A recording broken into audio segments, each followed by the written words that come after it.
सुप्रभातम छात्रगण, ध्यान दीजिए। आज हम क्या पढ़ेंगे? द्वितीयः पाठः पुरुषत्रयम्। द्वितीयः पाठः पुरुषत्रयम्। अब यहाँ पुरुष से मतलब हम किसी मेल पर्सनालिटी से नहीं लेंगे, बल्कि यहाँ पुरुष का मतलब होता है पर्सन। ठीक है, इंग्लिश में जिसे हम पर्सन कहते हैं, संस्कृत में उसे पुरुष बोलते हैं। ठीक है, और पुरुष कितने होते हैं? यहाँ पर 3 होते हैं। जैसे अपन पढ़ते ना, first person, second person, third person, तो संस्कृत में भी ये क्या हो जाते हैं? 3 होते हैं। प्रथमा पुरुषः, मध्यम पुरुषः, उत्तम पुरुषः। ठीक है, तो अब हम अपना पाठ शुरू करते हैं। प्रियायाः छात्राः, प्रिय छात्रों, एतस्मिन् पाठे वयं त्रयाणां पुरुषाणां विषये पठिष्यामः। इस पाठ में हम सब 3 पुरुषों के विषय में पढ़ेंगे। पुरुषत्रयम्, संस्कृत भाषायां पुरुषत्रयम् भवति। संस्कृत भाषा में 3 पुरुष होते हैं।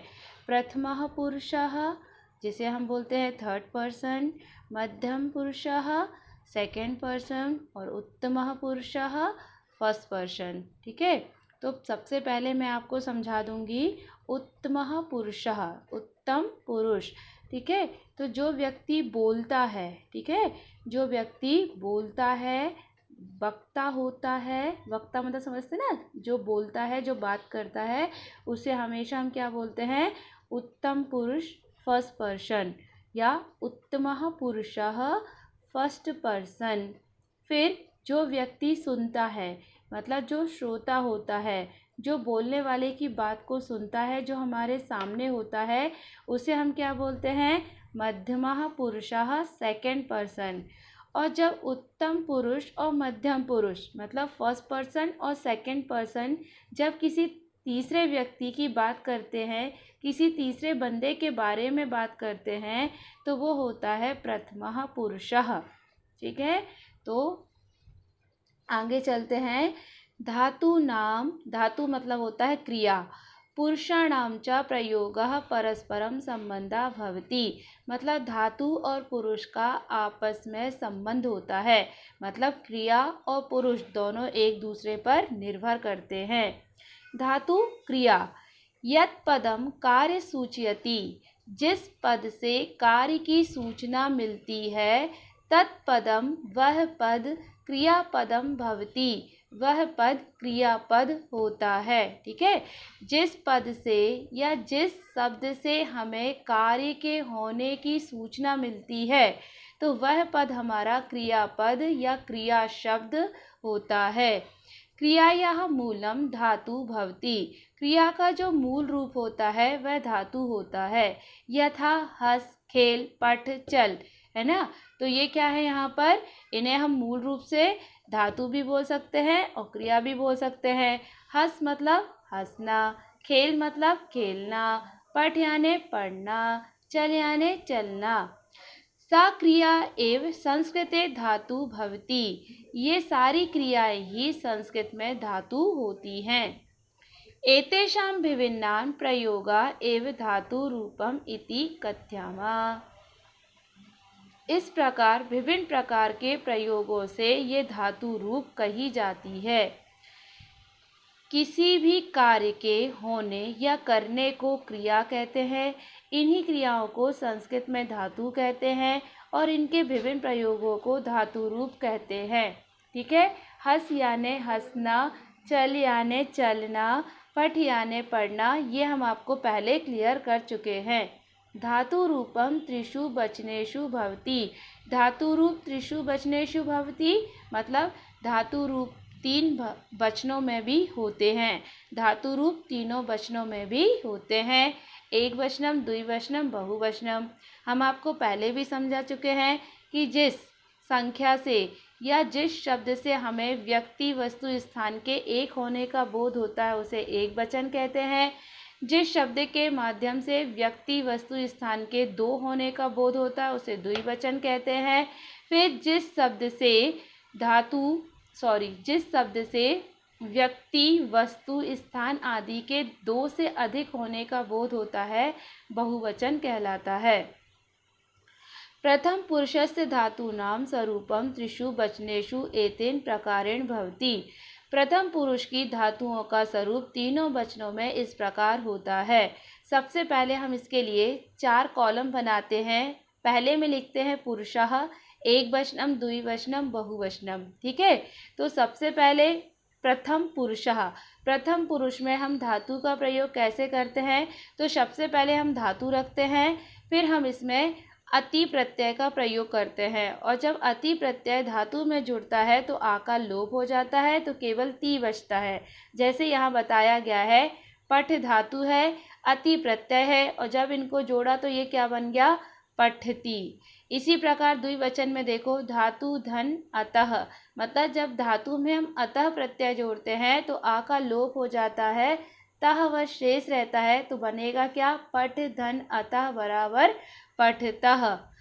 धातु प्लस अंति। ठीक है, धातु प्लस अंति, पठ प्लस अंति कैसे बना? तो धातु में जब हमने अंति प्रत्यय को जोड़ा तो आ का लोप हो जाता है, और ये बनता है पठ धन अंति बराबर पठन्ति। क्रियापदे लिंगस्य प्रभाव न भवति। ठीक है, क्रियापद पर लिंग का कोई भी प्रभाव नहीं पड़ता है। मतलब क्रियापद जो भी रहता है, जैसे मैंने लिखा पठती, पठता, पठन्ति, है ना, तो पठती पुल्लिंग के लिए भी प्रयोग होगा और स्त्रीलिंग के लिए प्रयोग होगा, दोनों के लिए कॉमन प्रयोग होगा, पठती, पठता, पठन्ति। मतलब हम पुरुष या स्त्रीलिंग में इसका कोई भी हम भेद नहीं कर सकते हैं। त्रिषु लिंगेषु समानम रूपम भवति, मतलब उनका तीनों लिंगों में समान रूप से प्रयोग होता है, एक सा होता है। यहाँ पर उन्होंने धातु लिया है पत, जिसका मतलब होता है गिरना। ठीक है, अब जैसे यहाँ पर उन्होंने लिया है लिंग, एक वचनम, द्विवचनम, बहुवचन में पुल्लिंग के साथ में बालापत्ति, मतलब बालक गिरता है, बालकौपत्ता, 2 बालक गिरते हैं, बालकाः पतन्ति, सारे बालक गिरते हैं या बहुत सारे बालक गिरते हैं। स्त्रीलिंग में कन्यापत्ति, मतलब लड़की गिरती है, कन्यापत्ता, दोनों लड़कियां गिरती हैं, कन्याः पतन्ति, मतलब बहुत सारी लड़कियां गिरती हैं। तो यहाँ पर ध्यान देने योग्य बात क्या है कि देखो, बालः पत्ति, कन्यापत्ति, मतलब पतति दोनों के लिए सेम है, पततः भी दोनों के लिए सेम है, और पतन्ति दोनों के लिए सेम है। फिर इसी प्रकार नपुंसक लिंग में देखो, फलम पत्ति, फल गिरता है, फले पत्तः, 2 फल गिरते हैं, फलानी पतन्ति, बहुत सारे फल गिरते हैं। तो पत्ती, पत्ता, पतन्ति कहीं भी परिवर्तित नहीं होता है, मतलब कि क्रियापद पर लिंग का कोई भी प्रभाव नहीं पड़ता है। प्रथम पुरुषस्य धातूनां त्रिषु वचनेषु कानिचित् उदाहरण प्रदत्तानि। प्रथम पुरुष में धातु को और तीनों वचनों के कुछ उदाहरण यहाँ पर दिए हैं। इन्होंने धातु लिया है पठ, बालकः पठति, बालक पढ़ता है, बालकौ पठता, 2 बालक पढ़ते हैं, बालकाः पठन्ति, बहुत सारे बालक पढ़ते हैं।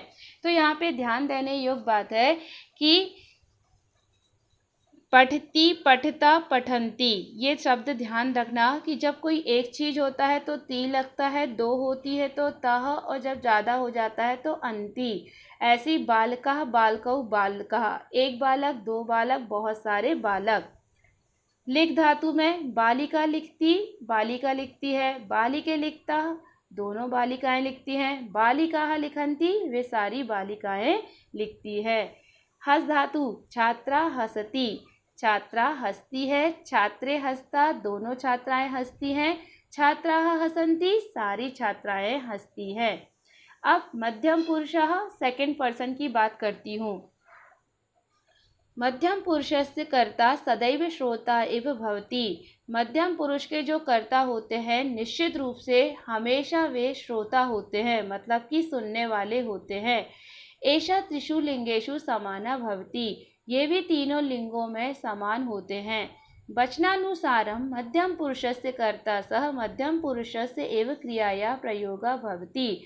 वचन के अनुसार मध्यम पुरुष के कर्ता के साथ में मध्यम पुरुष की क्रिया का ही प्रयोग किया जाता है। मध्यम पुरुष का कर्ता सदैव श्रोता होता है, यह तीनों लिंगों में समान होता है। मध्यम पुरुष के कर्ता के साथ में सदैव मध्यम पुरुष की क्रिया का प्रयोग किया जाता है। मध्यम पुरुषे धातु रूपम त्रिषु वचनेषु निम्न प्रकारेण भवति। मध्यम पुरुष में धातु का रूप तीनों वचनों में निम्न प्रकार से होता है। वापस हम 4 कॉलम बनाएंगे। पुरुषा एकवचनम, द्विवचनम, बहुवचन। धातु लगाएंगे प्लस असी प्रत्यय को लगाएंगे। जब धातु में असी प्रत्यय जुड़ता है तो आ का लोप हो जाता है और केवल सी बचता है। तो जैसे हमने यहाँ यूज़ किया है पठ धन असी, तो क्या बना पठसी। धातु धन अथ, धातु धन अतः।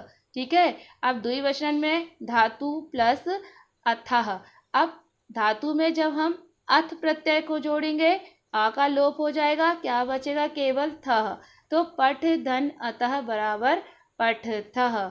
फिर धातु प्लस अथ है ना, धातु में हमने अथ प्रत्यय को जोड़ा तो क्या बना पठत। क्रियापदे लिंगस्य प्रभावम न भवति, मतलब क्रिया में हमें लिंग पर कोई भी, किसी भी प्रकार के लिंग का क्रिया पर कोई भी प्रभाव नहीं पड़ता है। पठसी क्रियाया सह सर्वदा त्वम कर्तुः प्रयोगा भवति। पठसी के साथ में हमेशा त्वम का प्रयोग होता है। क्रियापद पर लिंग का प्रभाव नहीं होता है। पठसी क्रिया के साथ सदैव त्वम कर्ता का प्रयोग होता है। त्वम का मतलब होता है तुम। यहाँ पे पथ लिया है, धातु है गिरना। एकवचनम, द्विवचनम, बहुवचन। सबसे पहले लिया है पुल्लिंग।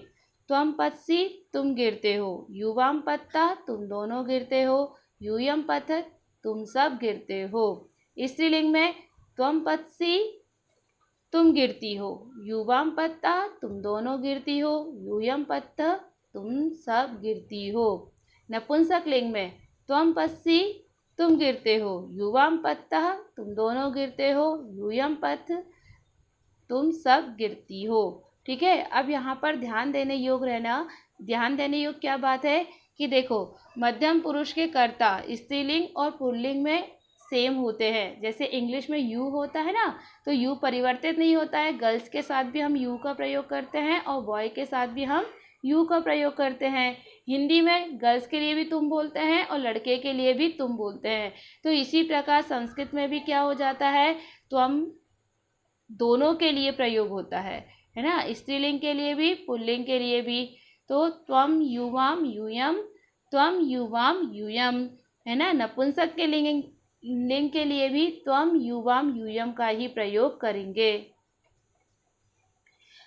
अब मध्यम पुरुष की क्रिया देखो। त्वम पठसी तुम पढ़ते हो, युवाम पठतः तुम दोनों पढ़ते हो, यूयम पठत तुम सब पढ़ते हो। त्वम लिखसी तुम लिखती हो, युवाम लिखतः तुम दोनों लिखती हो, यूयम लिखत तुम सब लिखती हो।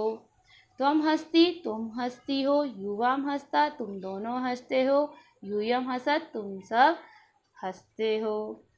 अब उत्तमः पुरुषा मतलब फर्स्ट पर्सन की बात करते हैं।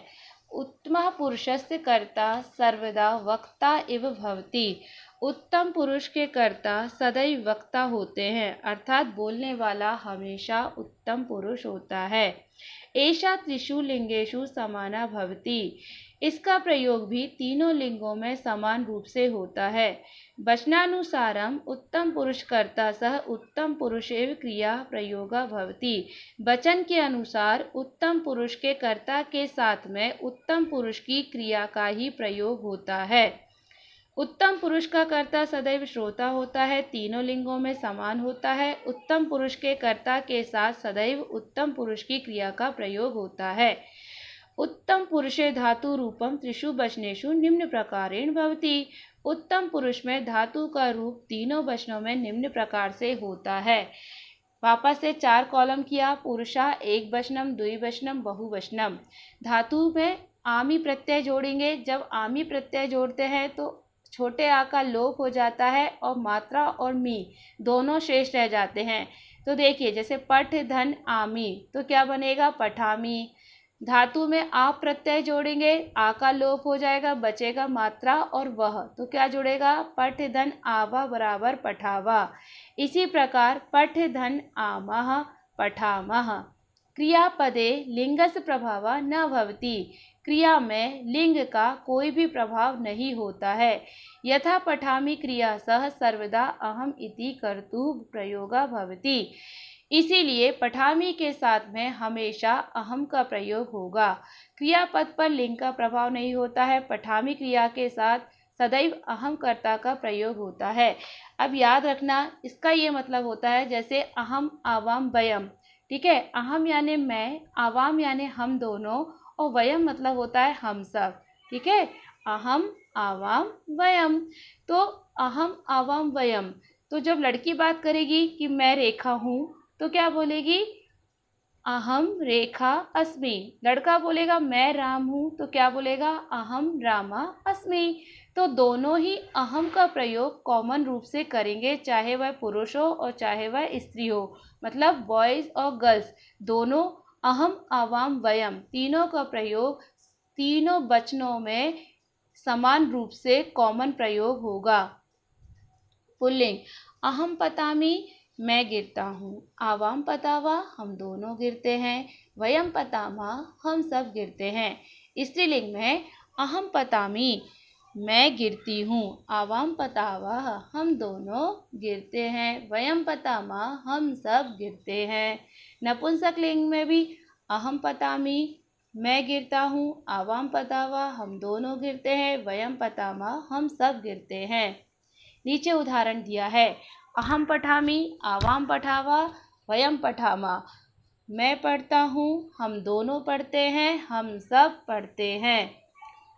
अहम लिखामि, आवाम लिखावा, वयम लिखामा। अहम लिखामि मतलब मैं लिखती हूँ, आवाम लिखावा हम दोनों लिखते हैं, वयम लिखामा हम सब लिखते हैं। हस धातु के साथ में अहम हसामि, आवाम हसावा, वयम हसामः। मैं हंसता हूँ, हम दोनों हंसते हैं, हम सब हंसते हैं।